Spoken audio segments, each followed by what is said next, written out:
All right, so I saw this morning. Um,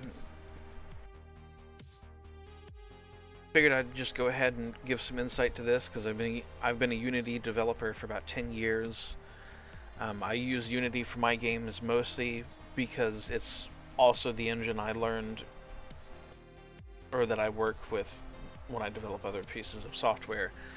For those who don't know, I don't actually make my money off of games. I make my money off of augmented reality software and other forms of interactive software for like the defense, healthcare, hospitality, and banking sectors. Most of my money has never I've never made any money off of games. Period. Not once. That's not to say that that couldn't change sometime in the future. That's not to say that other people can't make money off of games. It's just like I've never made money off of games. So my primary reason for using Unity is because it's paid the bills through developing software for other people.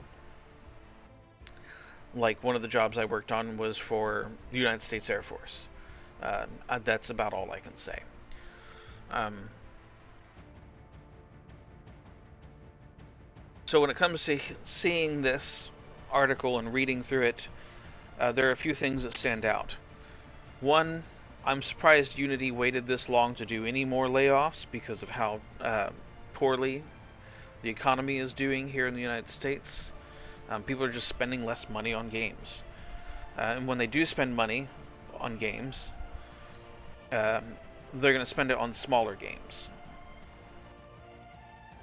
But at the same time, when I read through this is why, this makes perfect sense to me and why I'm surprised they didn't do this earlier. Because, like I said, when people spend money on games, they're going to spend it on smaller games where they can get the most value out of their time for the most cost-effective price.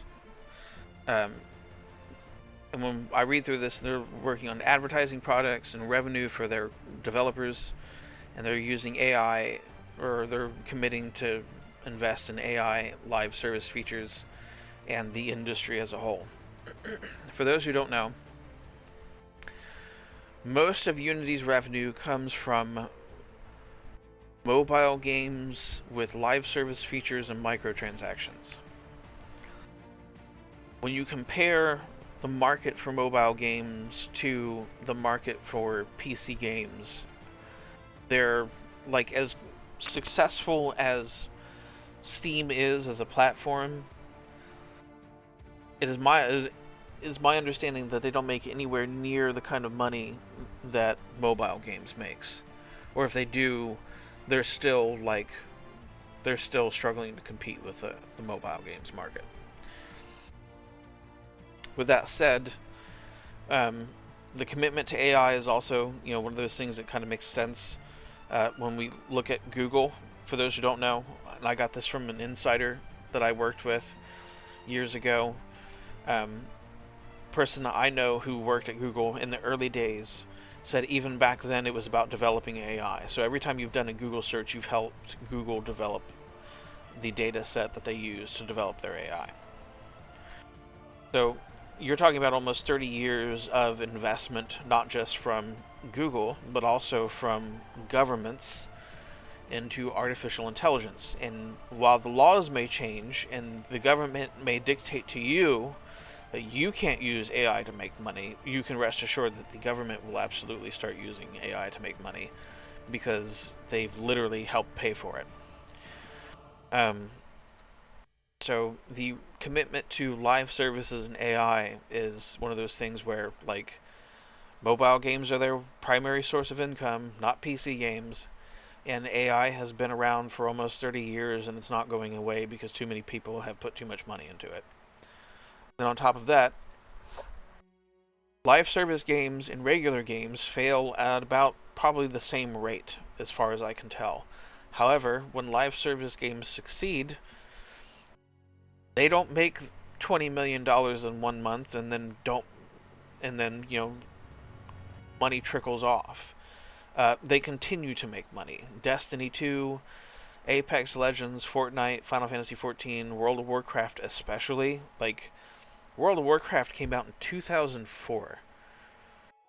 It's over 20 years old now, and it's still making money.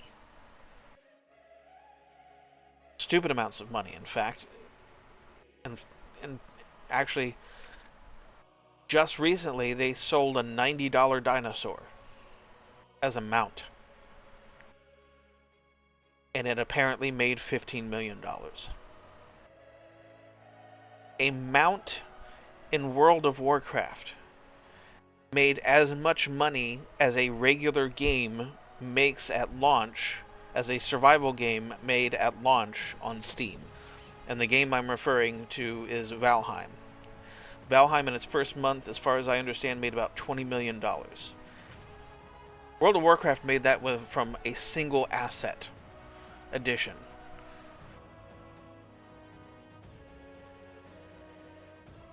Right? This is why when EA Games says, oh, well, Dragon Age Veilguard should have been a live service game, what they're basically saying is that they should have developed it like a live service game. I don't think it would have succeeded either way because they're still competing against this frickin' behemoth. But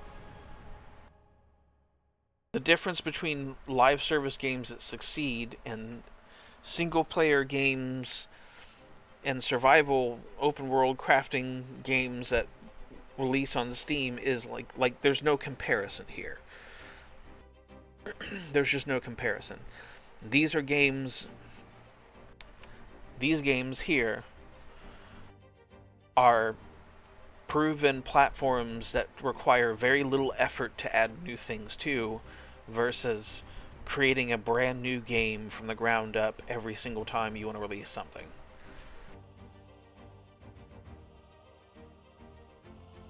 Anyways, that's all I wanted to say about this. Till next time.